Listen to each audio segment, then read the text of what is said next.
So, ayan, mag-start na po tayo. So, una natin gigisa itong luya. Munti ko na makalimutan ng pangalan, luya. Ayan. So, hintayin lang natin mag-ano yan, lumabas yung aroma niya. Okay?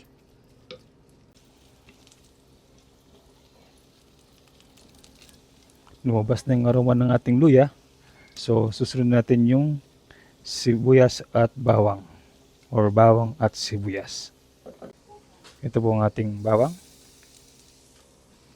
Ito naman po ang ating sibuyas. So, madali lang naman po ang ating recipe for today. Quick and easy na tinipid. Yan.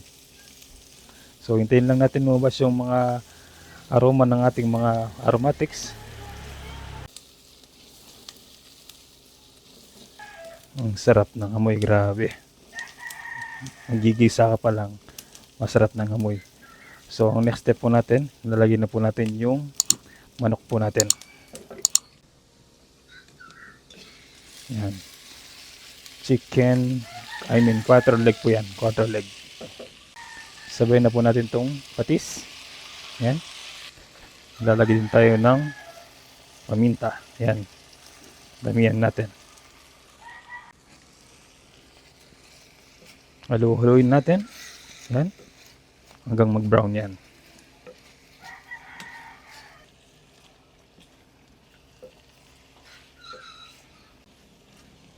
Yan. Kapag medyo brown na siya, so ang gagawin natin yan, tatakpan muna natin siya ng mga 3 minuto. Ayan natin tumanggap ng lasa ang ating manok. Yan. Balik po tayo mamaya.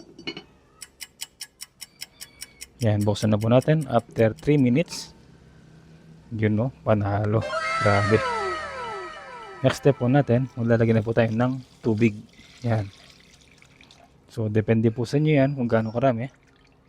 So, palagay ko, dagdag pa tayo. Yan. Sabay na rin po natin itong ating chicken cubes. So, ang recipe natin today ay quick and easy recipe na tinipid. Yan.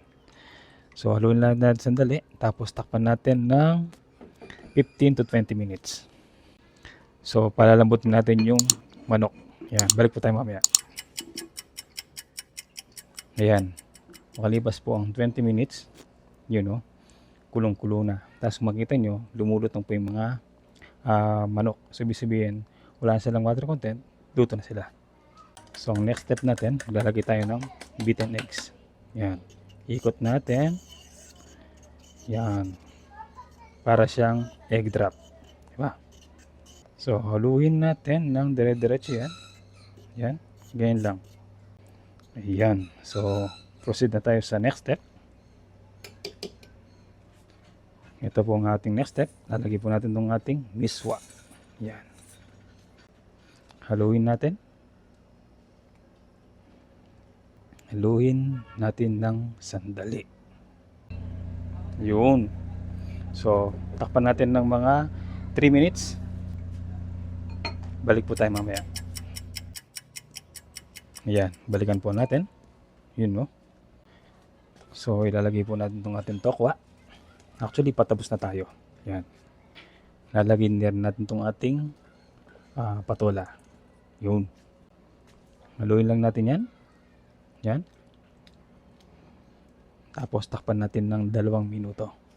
So makaraan yung 2 minuto, ready na po ang ating ulam mamaya. Balikan po natin after 3 minutes. Yun. Ready na po ang ating ulam for today. Yan, pakita ko lang po sa inyo. Yan oh, sarap po. So kompletos recados, tipid na, masustansya pa. Yan oh. So, ano pong masasabi nyo sa ating ulam for today? Under 200 pesos lang po yan.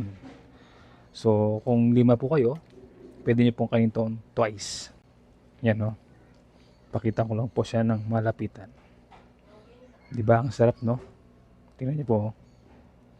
So, ini-invite ko po yung mag-like, subscribe, at i-share ang aming mga videos sa mga kaibigan nyo. Sa mga platform nyo po, sa Facebook, YouTube, at TikTok. Yan. So hanggang dito na lang po kami. Magpapaalam na po kami. Sana nag-enjoy po kayo sa aming quick and easy munting recipe na tipid recipe tips po. Number 5. Yan o. May tofu, may manok, may miswa, may itlog, at ang tawag dito siguro nito, patola. Yan. Maraming salamat po sa panonood. God bless at ingat po lagi. Approve.